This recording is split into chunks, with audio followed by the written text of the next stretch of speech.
नमस्कार दोस्तों, स्वागत है नई वीडियो में। दोस्तों आज की वीडियो में हम लोग सेक डिजास्टर मैनेजमेंट का जो प्रीवियस ईयर क्वेश्चन पेपर है वो देखेंगे। दोस्तों इससे आपका जो है कन्फ्यूजन, बहुत सारे लोग जो है कमेंट कर रहे हैं बार बार कि डिजास्टर मैनेजमेंट का जो है वो इंग्लिश में होगा, बहुत सारे लोग बोल रहे हैं हिंदी में होगा, लेकिन ऐसा कुछ नहीं है दोस्तों, दोनों लैंग्वेज में रहता है। ठीक है, तो आप इसे अच्छे से समझिए। आपको एक चीज़ बार बार बोलना चाह रहे हैं, आप ध्यान से सुनिए कि अगर आप सेमेस्टर 1 के हैं या सेमेस्टर 2 के हैं या फिर सेमेस्टर 3 के हैं, तीनों का जो है सेक का सिलेबस सेम है।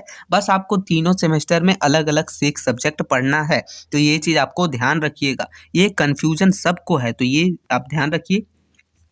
तो ये क्वेश्चन पेपर हम देख रहे हैं सेमेस्टर 3 का। अब आप बोलिएगा ये तो सेमेस्टर 3 का हम लोग का नहीं है। अरे मेरे दोस्त, फिर से बोल रहा हूँ कि सेक का सिलेबस जो है वो सेम था तीनों सेमेस्टर का। तो जो सेमेस्टर 1 में पढ़े थे वो 2 में नहीं पढ़िएगा, जो 2 में पढ़े थे वो 3 में नहीं पढ़िएगा, अलग अलग पढ़ना है। ठीक है, टोटल 3 घंटे का एग्जाम होता है, 75 मार्क्स का। ठीक है, ये जो है ओरिजिनल क्वेश्चन पेपर है, तो आप अच्छे से समझिए। देखिए दोनों लैंग्वेज में आ है, यहाँ देख सकते हैं। परीक्षार्थी यथासंभव अपने शब्दों में ही उत्तर दें।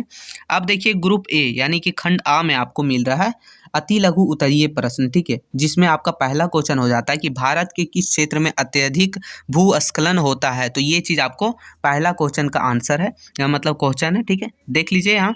दूसरा क्वेश्चन है दोस्तों कि भारत के किस प्रधानमंत्री को मानव बम द्वारा मारा गया था। तो ये भी चीज़ आप ध्यान रखिएगा, बहुत सारे क्वेश्चन जो है वो रिपीट भी हो सकते हैं, तो ये चीज़ आप जरूर से जरूर देख लीजिएगा।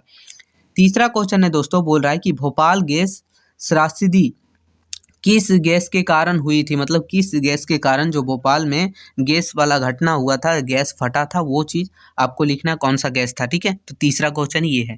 चौथा क्वेश्चन हो जाता है दोस्तों कि भारत के किस राज्य में सर्वाधिक चक्रवात की अनुभव किया जाता है। तो भारत के किस राज्य में, राज्य पूछ रहा है यानी कि स्टेट, कौन सा राज्य है जहाँ सबसे ज़्यादा जो है चक्रवात आता है या तो अनुभव किया जाता है। तो ये चीज़ है।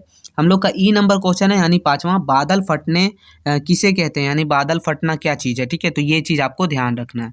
अब आगे आ जाता है हम लोग का जो है दूसरा क्वेश्चन दोस्तों, बोल रहा है right short notes on the flowing, यानी निम्नलिखित पर संक्षिप्त टिप्पणी लिखिए। तो इसमें आपको अढ़ाई अढ़ाई नंबर का दो क्वेश्चन है, यानी 5 है, फिर नीचे भी होगा। ठीक है, तो ये देखिए पहला है कि आप आपदा और खतरा में अंतर स्पष्ट कीजिए, यानी आपदा और खतरा में अंतर क्या है ये बताइएगा। दूसरा आपको आपदा जो है मानचित्रण क्यों आवश्यक है, आपदा का मानचित्रण यानी कि उसका मैपिंग यानी कि पहले से तैयारी क्यों जरूरी है, पता क्यों जरूरी है। तो ये चीज़ आपका हो गया। ठीक है, अब तीसरा में हम लोग का जो देखिए है कि निम्नलिखित प्रश्नों का उत्तर दें। तो उसमें से 5 नंबर मिला था आपको अढ़ाई अढ़ाई नंबर करके, तो ये चीज़ आपको ध्यान रखिएगा।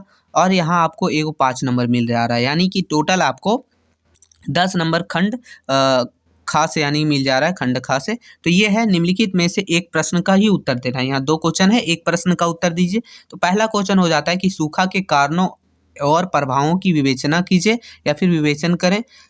और बी नंबर क्वेश्चन है कि कोविड-19 महामारी पर एक संक्षिप्त टिप्पणी लिखिए। तो ये आप लोग का था। ठीक है, तो ये चीज़ आप जरूर ध्यान रखिएगा, दोनों जरूर कर लीजिएगा।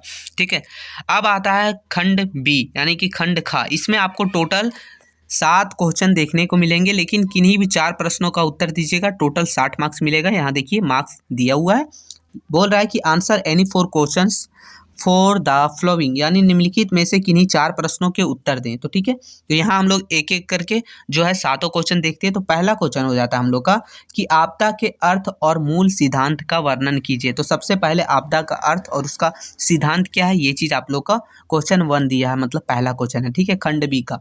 दूसरा क्वेश्चन है कि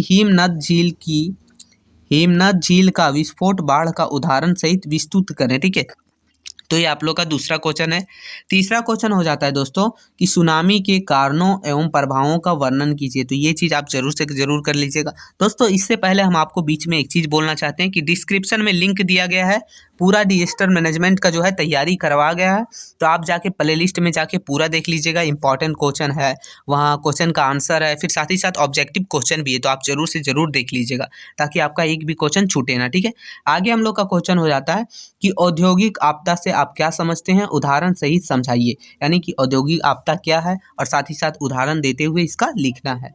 आगे हम लोग का जो दोस्तों आगे क्वेश्चन है वो है कि भूज भूकंप ठीक है। भूज भूकंप जो 2002 में आया था उसके ऊपर पूरा जानकारी देना है, आखिर क्यों आया था, कितने लोग मरे थे और क्या नुकसान हुआ था, इन सभी चीज़ों को लिखना है, ठीक है।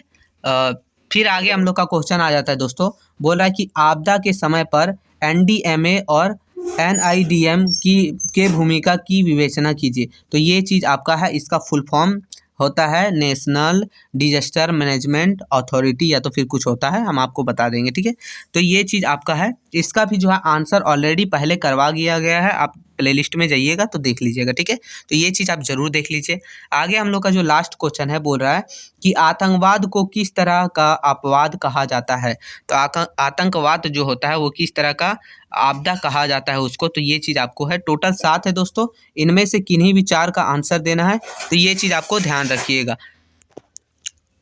तो बस दोस्तों यही आपका क्वेश्चन था, ये क्वेश्चन आप ज़रूर कर लीजिएगा ताकि आपका जो है प्रीवियस ईयर क्वेश्चन पेपर में टोटल बहुत सारे सेट थे, ठीक है। यानी सेट 1 यानी जो फर्स्ट सीटिंग में हुआ था, सेकंड सीटिंग में हुआ था, ये सब जितने भी क्वेश्चन हैं आपको जो है हमारे टेलीग्राम के चैनल पर आपको पीडीएफ के तौर पर मिल जाएगा। आप वहाँ से देख के पूरा कंप्लीट कर लीजिएगा, आपका एग्जाम एकदम मस्त जाएगा और कुछ मत सोचिए।